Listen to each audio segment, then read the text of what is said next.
ወወልድ ወመንፈስ ቅዱስ አሐዱ አምላክ አሜን አሜን። እትሉሉን ሕያውን ዝኾነ እግዚአብሔር አምላኽና በቀዳምነት ዝኸበረን ዝተመስገነን ይሁን። ብምቕጻል ብክርስቶስ ክርስቲያን ብወልዱ ልዳን ብመንፈስ ቅዱስ ድማ መንፈሳውያን ዝተሰማሁ ስድራ እግዚአብሔር አፍቀርቲ እመቤታችን ቅድስት ድንግል ማርያም ተራዳእነት ናይ ኩሎም ቅዱሳን ህርያን እግዚአብሔር እታምኑን እትምህፀንን አቦታተይ አዴታተይ ከምኡውን አሕዋተይ ከመይ ሃዲርኩም ከመይ መፅኹም አሜን ትብሉልን ሕያውን ዝኾነ እግዚአብሔር አምላኽና ባና ብደካማት ባሮታቱ ብልሳን ፍጥረታቱ ዝኸበረን ዝተመስገነን ይሁን። ባር እቲ ዝምህር እግዚአብሔር እዩ፣ እቲ ዝግስጹን እግዚአብሔር እዩ። ኣነን ንስኻትኩምን ናብዚ ዘምፃአና እንታይ ምግባር እዩ? ቃሉ ንምስማዕ እዩ። ቃሉ ሰሚዕና ድማ እንታይ ክነብረሉ? ብሂወት ክነብረሉ እዩ። ስለዚ ነቲ ዝወሃበና ቃል ከነስተብህል ዝግባእ እምበር ናይ ግብሪ ሰብ ክንርኢ የብልናን። ምክንያቱ ብረሳሕ ትቦ እንታይ ይመሓላለፍ እዩ? ፅሩይ ማይ ይመሓላለፍ እዩ። ስለዚ በዚ ባና ብድኹማት ድማ ፅሩይ ዝኾነ ናይ እግዚአብሔር አምላኽ ቃል ስለ ዝመሓላለፍ ነቲ ግብርና ዘይኮነሲ ነቲ ቃል ህይወት ዝህብ ንዕኡ ከነስተብል ይግባአና። እምበር ከም ፍቃድ እግዚአብሔር ካብ ወንጌለ ማቴዎስ ምዕራፍ 2 ፍቅዲ 18 ክንርኢ ኢና። ቃል ተሰማ ቃል በራማ ተሰማ ይብል ማለት እዩ። ቃል አብራማ እንታይ ገብረ? ተሰሚዑ። እዚ ድማ እዚ ዘለናዮ ግዜ ናይ መን እዩ? ናይ ኣዴና ቅድስት ድንግል ማርያም እንታይ እዩ? ስደት እዩ ማለት እዩ። ስደት ካብ ምድሪ ኢየሩሳሌም ናብ ምድሪ ግብፂ ዝኸደትሉ እዩ ማለት እዩ። በዚ ድማ ሊቃውንቲ ክትንትንዎ ከለዉ ጾመ ጽጌ ተባሂሉ ይፅዋዕ ማለት እዩ። ጽጌ ማለት እንታይ እዩ? ዕንበባ ማለት እዩ። እቲ ክርስቶስ ዕንበባ ዝኾነ ጻዕዳ በመለኮቱ ቀይሕ በትስቢቱ እንብሎ ንሱ እቲ ዕንበባ ዝኾነ ናብ ምድሪ ግብፂ ከም ዝተሰደ እመቤታችን ቅድስት ድንግል ማርያም ድማ እታ ንጽሕተ ንጹሓን ዝኾነት ምስኡ ከም ዝኸደት ይሕብረና ማለት እዩ። እዚ እንጾሞ ድማ ናይ ፍቃድ ጾም እዩ። ምክንያቱ ብቤተ ክርስቲያንና ብኣዋጅ ወይ ድማ ካብቶም ኣዋጅ ዝበሃሉ ስለ ዘይኮነ ሰብ ብገዛእ ፍቃዱ እንታይ ዝገብረሉ እዩ? ዝጾሞ እዩ። ጾይሙ ድማ በረኸት ናይ እመቤታችን ቅድስት ድንግል ማርያም ዝረኽበሉ እዩ ማለት እዩ። እቲ ዘይጾሙ እንታይ ዝገብረሉ እዩ? ሓጢአት እዩ ዝገብር ዘሎ? ሓጢአት ኣይኮነን ዝገብር ዘሎ። ምክንያቱ እቲ ዝጾመ ከዓበት ይረክብ ማለት እዩ። እቲ 30 ዝፈረየ እንታይ ዝኸውን? 30 ይረክብ። እቲ 60 ዝፈረየ ድማ 60 ይረክብ። እቲ 100 ዝፈረየ ድማ እንታይ 100 ይፈሪ ማለት እዩ። 100 ይረክብ ማለት እዩ። ስለዚ ኮኸብ ካብ ስለ ዝበልፅ ድማ እቲ መወር በረኸት ድማ እቲ ዝጾመ ይወስድ ማለት እዩ። እንተዘይጾምና ግና እዚ ሓጢአት ክኾነና ኣይኮነን ማለት እዩ። ስለዚ ድማ ኣብዚ ናይ ወንጌል ማቴዎስ ምዕራፍ 2 ፍቅዲ 18 ዝገለጽናዮ እንታይ ይብል ዘሎ? ኣብ ራማ ድምፂ ተሰምዐ። እዚ ዝተሰማዓሉ ግዜ ሄሮድ ሰብአ ሰገል ናብ ጎይታና መድሓኒትና ኢየሱስ ክርስቶስ ክውለድ ከሎ እንታይ ሒዞም መፅኦም ነይሮም? ዕጣን፣ ከርቤ፣ ወርቂ ማለት እዩ።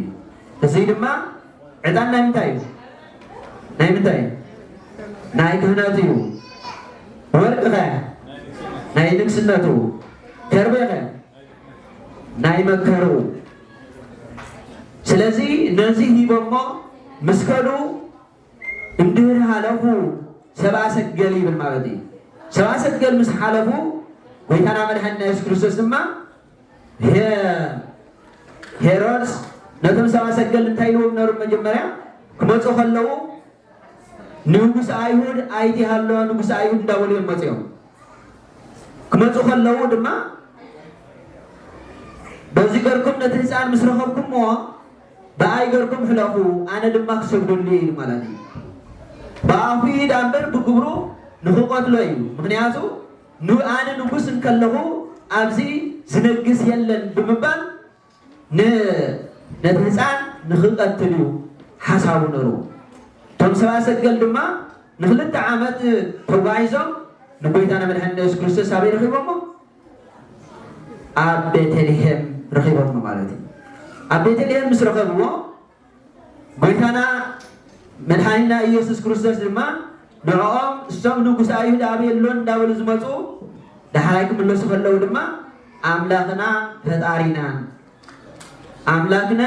ፈጣሪነ ብምባል ናብ ዓዶም ተመለሱ ማለት እዩ በዚ ድማ ንሄሮድስ ዝሓስቦ እግዚአብሔር ስለ ዝፈልጦ ድማ ንስኻትኩም ብካልእ መንገዲ ገርኩም ኪዱ ኢልዎም ማለት እዩ ብካልእ መንገዲ ገሮም ንዓዶም ተመለሱ እቲ 2 ዓመት ዝወሰደሎም እንታይ ኮነ ብ40 መዓልቲ ኣተዉ ኣብ ቤቶም ማለት እዩ በዚኡ ብድሕሪ እዚ ድማ ጎይታና መድኃኒትና ኢየሱስ ክርስቶስ ናብ ስደት ኣምሪሑ ምስ መን ምስ ድንግል ማርያም ንዮሴፍ ክወሃቦ ከሎ መጀመርታ ነዚያ እቀባ ተባሂሉ ተዋሂብዎ ብድሕሪ ድማ ከይፀንሐ ድማ ፅንሲ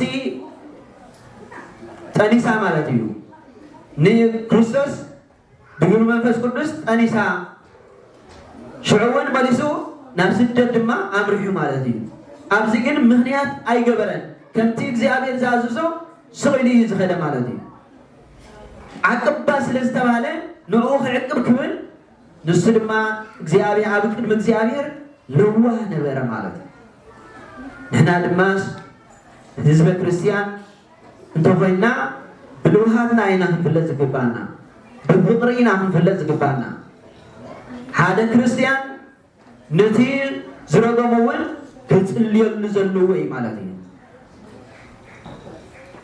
ስለዚ በዚ ጊዜ ድማ ዮሴፍ መልአክ እግዚአብሔር አስተራዮ ወናሁ መልአክ አስተራዮ ለዮሴፍ ይብል ማለት እዩ ንዮሴፍ መልአክ እግዚአብሔር አርአዮ እንታይ ክብል ተንሥእ ወንሳ ህፃነ ወእሞ ወግየው ብሔረ ግብፂ ኢልዎ ማለት እዩ ናብ ምድሪ ግብፂ ገህደም ሂድ ብምባል ተዛረቦ ብምንታዩ ብሌሊት ማለት እዩ ብፍርቂ ለይቲ ኣብ ህልሙስ ምስተራያ ምስ ተባራበረ ንኣዲኡን ነቲ ህፃንን ድማ ሒዝዎም ናብ ምድሪ ግብፂ ከም ዝኸደ ኣብዚ ድማ ሄሮድስ ነዚ ሰሚዑ ብድሕሪኡ ዝነበረ እቶም ሰብአ ሰገል ኣላጉፅለይ ብምባል ንህፃናት ካብ ወዲ 2 ዓመት ንታሕቲ ዘለዉ እቲ ዝነኣሰ ድማ ዓመትን ፈረቓን ዝኾነ ኣምፁለይ ብምባል ኣዋጅ ኣወጀ ክውጅ ከሎ ድማ ንዖም እንታይና ኢና ክነምፅኦ ኢሎም እቶም ኣገልገልቱ ነገርዎ ማለት እዩ እሱ ግና እንታይ ኢሉ ኣነ ብማዕረን ብፀባን ነቶም ህፃናት ክዕብዮም ንዖም ድማ ርስትን ጉልትን ነቶም ሃብታማን ዝኾነ ርስትን ጉልትን ነቲኦም ድኻታ ዝኾነ ድማ ናይ ኢሎቱ ቀለብን ክህቦም እየ ብምባል በዚ ኣዕሸዎም ማለት እዩ እዚ ምክሪ ሂቡ ድማ ነቲ ህዝቢ ህፃናት ዘለዎ ናብ እግዚአብሔር ናብቲ ሄሮድስ ናብ ንጉስ የምፃዮ ኣብኡ ክዓብየሉ ምክንያቱ ብማዕረን ብፀባን ክዓቢ እቶም ድኻታት ልብስን ተረኸብና ቀለብን ተረኸብና ኢሎም ነቶም ህፃናት ናብ ንጉስ አምጽዎ እቶም ሃብታማት ድማ ርስትን ጉልትን ክረክብ ኢሎም ናብ ሄሮድስ አምጽዎ ማለት ነው። በዚህ ምክንያት ድማ ነዚያም ህፃናት አኪቡ ድማ እንታይ ገበሮም ንሚእትን 44 ሺህ ህፃናት ድማ ቀተሎም ማለት ነው። ንመን ክረክብ ንጎይታና መድኃኒትና ኢየሱስ ክንረክብ እዚኦም ህፃናት እዚኣቶም ድማ ኣብ ቤተ ክርስቲያንና ኣብ ድባብ ወይ ድማ ከምዚ ንሪኦ ዘለና ኣብዚ እቶም ጭልጭል ዝብሉ ናይ 144 ሺህ ህፃናት ምልክት እዩ ማለት እዩ። እዚኣቶም ደም ህፃናት ወሓዘ አጨቀወ በዚህ ድማ አብራማ እንታይ ኮነ ድምፂ ተሰምዐ ድምፂ ምስ ተሰምዐ ድማ እግዚአብሔር አምላክ ድማ ነዞም ህፃናት እዚኦም ምንትኡ ከም ሰማዕትነት ከም ዝሓለፉ ኣብ ቤተ ክርስቲያንና ኩሉ ግዜ እንዝክሮም ማለት እዩ። ምክንያቱ ህፃን ንጹህ እዩ ምንም ኃጢአት የብሉን ግና ንሱ ነቲ ንግስነቱ ከይውሰድ ክብል ነዞም 144 ሺህ ዝኣክሉ ህፃናት ኣብ ሃገሩ እንታይ ገበሮም ሰየፎም ማለት እዩ ቀተሎም። ኣብዚ ድማ ብዙሕ ዓውያት ኮነ እተን ኣዴታት እውን ምእባድ ኣበያ ምክንያቱ ኣብ ነፍሲ ወከፍ ገዛ ሓዘን ስለ ዝነበረ ነዚ ሓዘን እዚ ድማ ዘፀናንዕ ኣይነበረን። ንሕና እውን ብነፍስና ዘፀናንዓና ስኢልና ዘለና ካብ እግዚአብሔር ስለ ዝተፈለና እዩ። ናብ እግዚአብሔር እንተተመሊስናዩ እግዚአብሔር ፀግዒ ዝኾነና ንእግዚአብሔር ፀግዒ እንተዘይገርና ንሕና እውን ንሓንቲ ሰዓት ብህይወት ክንነብር ኣይንኽእልን ኢና። በዚህ ምክንያት ድማ ሄሮድስ ነዚኦም ምስ ቀተለ ድማ ኣብ ዓውያት ድምፂ ጫውጫውታ ተሰምዐ። በዚህ ድማ ናይ ራሄል ዘከረ ኢሉ ማለት እዩ። እዛ ራሄል እዚኣ ኣብ ምድሪ ግብፂ ከምቲ ጎይታና መድኃኒትና ኢየሱስ ክርስቶስ ናብ ምድሪ ግብፂ ዝተሰደዶ ንሳ እውን ኣብ ምድሪ ግብፂ በዚ ከምዚ ተሰዲድና ዘለና ብስጋ ንቐለብ ንኽብሉ ናብ ምድሪ ግብፂ ተሰዲዶም ነበሩ። ኣብኡ ክስደዱ ከለዉ ድማ ብሕሱም ግዝኣት ይገዝእዎም ነበሩ። ናይዛ ራሄል ሮቤል ዝበሃል ሰብኣይ ምስ ነበራ ንሱ ጭቃ የብኩይ ነበረ እሞ ግና ሞተ። ብድሕሪ ግና ንሳ ጥንስን ከላ ናይ ሰብኣይ ክወኪልኪ ጭቃ ኣብኩኝ ብምባል እቲ ንጉስ ኣዘዘ። ምስ ኣዘዘ እውን ጭቃ እንዳብኳትን ከላ ኣብኡ ድማ ሕማም ሕርሲ ተተሓዘት። ሕማም ሕርሲ ምስ ተተሓዘት ድማ ኣዕረፈኒ ብምባል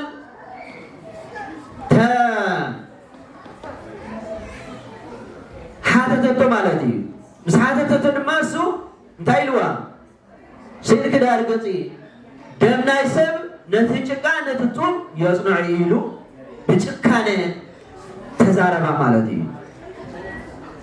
ንሳ እውን ነዚ ሕማም ሕርሲ ምስ ተተሓዘት እቲ ህፃን ኣብቲ ጭቃ ኣብኡ ብእግራ ረጊፃ እንታይ ምስ ጭቃ ሓወሰቶም ማለት እዩ። ካብ ህፃን ካብ ነፍሳ ዝወፁ እዮም ማለት እዩ። ስለዚ ንዚኣ ድማ ኣምላክ እስራኤል የለኻ ዲኻ ንዓይሲ ኣይትረዳለይን ብምባል ንብዓታ ናብ ሰማያት ነፀገት ማለት እዩ። ምስ ነፀገት ድማ እዚ እስራኤል ን215 ዓመት ዝፀለይዎ ዝሓዘንዎ ናታ ሰንጢቑ ኣብ ሰማያት ተሰምዐ ማለት እዩ። ሰማያት ክንብል ከለና ራማ ክንብል ከለና ሰማያት እዩ ብዕቁሙ ድማ ልዑል እዩ ኣብ ቅድሚ እግዚአብሔርን መላእክትን ድምፃ ተሰምዐ በዚህ ምክንያት ድማ ካብ ምድረ ግብፂ አውጾ ንብዓት ናይ ራሔል አውጾ ንሕና እውን ናይ እመቤታችን ስደት ዘኪርና ክንበኪ ክንበነብዕ ዝግባእ ምክንያቱ ናይቲ ነፍስና ተሰዲዳ ዘላ ካብ እግዚአብሔር ምንቲ ክትምለስ ምንቲ ካብቲ ፀበባ ከተውፃና ማለት እዩ ነዚ ድማ ኣብ ቅዳሴ ክንሰምዖ ዝፀናሕና ማለት እዩ ኣዘክሪ ምንታ ሓጣን ምንታና ክትብሊ ኣዘክሪ በቲ ዝተሰደድክዮ ኣዘክሪ ረሃብ ወፅማ ፅምን ረሃብን ዝረኸበኪ ብውገርኪን ንዓና እንታይ ግበርልና ኣዘክርልና ናብ እግዚአብሔር ለምንና ናብ እግዚአብሔር ተማሕፀንና ንብል ማለት እዩ ምክንያቱ ስደት ናይ ስጋ ሓላፊ እዩ ስደት ናይ ነፍሲ ካብ እግዚአብሔር ግና እትዝኸፈ እዩ ምክንያቱ እግዚአብሔር ኣብ ልብኻ እንተዘየልዩ ምንም ዓይንኻ ይድፈን ኣእምሮኻ ይድፈን ኩሉ ነገር ጭካነ እዩ ዝመልኣካ ከም ናይ ሄሮድስ ብጀካ ናይ ንገዛእ ርእስኻ እምበር ንንሰብ ኣይትሓልን ኢኻ ርህራሄ እውን የብልካን ምክንያቱ ጭካነ ስለ ዝሓድረካ እግዚአብሔር ተርሂበካ ድማ ኣብ ከማኻ ፍጡር ዝኾነ ጭካነ ንክትቀትል ንደም ንክተውፅእ ድሕር ኣይትብልኒ ኢኻ ማለት እዩ ንሕና ግና ናብ እግዚአብሔር ክንቀርብ ይግባእ ብልብና ማለት እዩ ምክንያቱ እታ ቀዳሚት ጥበብ ፍሬሃ እግዚአብሔር እዩ ማለት እዩ ቀዳሚት ጥበብ ፍርሃት እግዚአብሔር እዩ ፍርሃት እግዚአብሔር እንተልዩ ፍቅሪ ይመፅእ ፍርሃት እግዚአብሔር እንተልዩ ለውሃት ይመፅእ ፍርሃት እግዚአብሔር እንተልዩ ተስፋ ይመፅእ ተስፋ ዘይብሉ ክርስቲያን ድማ ኩሉ ግዜ ንነፍሱ እዩ ዝጎድል ንነፍሱን ንስጉኡን ብስጋን ብነፍስን እንተተሰዲድካ ግና ካብ እግዚአብሔር ምንም ረብሓ የብልካ ነዚና ክንስተውዕሎ ዝግባእ እመቤታችን ቅድስት ድንግል ማርያም ድማ ወዳ ንኸይቀትሉና እዚ ኩሉ ምድረ ሲና ኮለል በለት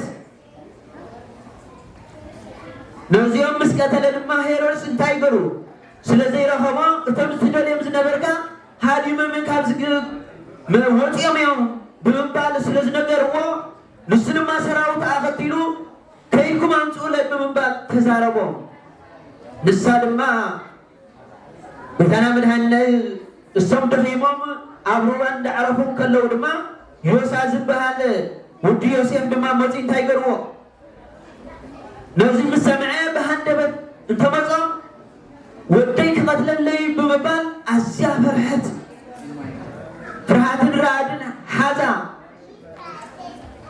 ምክንያቱ ዝኾነ ሰብ እንተተሪያ ቡ ዝዛወር ወደ ዝቐትለለይ ዝመስላ ነሩ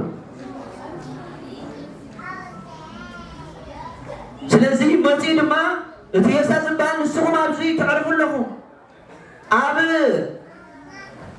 ኢየሩሳሌም ህፃናት ተቐቲሎም ብዙሕ ኣውያት እዩ ዘሎ ብሰንኪ ህፃን ብምባል ተዛረበ ማለት እዩ ሽዑኡ እመቤታችን ቅድስት ድንግል ማርያም ነብዐት ማለት እዩ ኣዘክሪ ኣንበኣ መሪረ ዘውርዘ ማእይንቲጪ በዲበ ገፀ ወልድች ፍቁር ይብላ ማለት እዩ እቲ ንብዓት ድማ ካብኣ ወሪዱ ናበይ መፀ ናብቲ ህፃን ማለት እዩ በዚ ድማ ኣዝያ ነብዐት ኣዝያ ሓዘነት ንሕና ድማ ነዚ ክንዝክሪ ዝግባእ እመቤታችን ቅድስት ድንግል ማርያም ንሳ እኮ ሓጢአት ዘይብላ ንጽሕት እያ ነራ بملائكة زتمسكنت بسبب زتمسكنت ملنت فطران متى تفتعي زخنت نزياقن سدتنا نفتبارغ نام مدر قبزي كرات كريستوس نام مدر قبزي زتسدد له مجمرتا تنبيت نمفصامي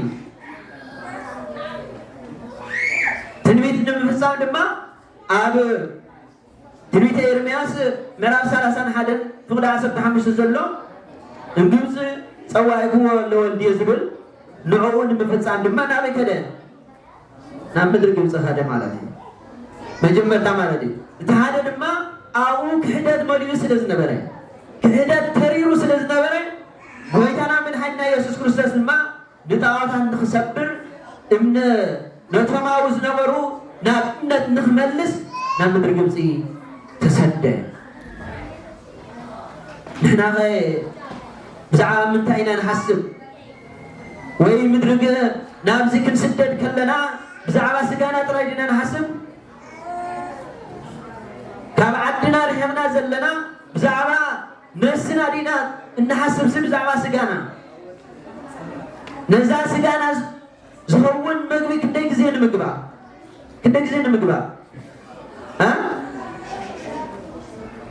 ثلاث ጊዜ እንመግባ አልሆት ይስማልና ثلاث ጊዜ እንመግባ ንነፍስና ኸ ኮም መግቢ የለያዩ እቲ መግብን እንታይ እ መግብ እንታይ ቃል እግዚአብሔር እዩ ኣብዚ መጪና ብዛዕባ እንበልዖ ንሰቴና ይኮንና ክንሓስብ ዝግባና ብዛዕባ ሰማያዊ ምክንያቱ ስጋይ ዝበልዐ ደመይ ዝሰተ እንታይ ናይ ዘላለም ህይወት ኣለዎ ስለዝብል نزل زلالما وزفنا نام من قصة سمايات زرتون نفسنا كنت عري قبا حجون انتهت بالبيت كريستيانا راهيل نفسنا من قصة سمايات زرتوا دليا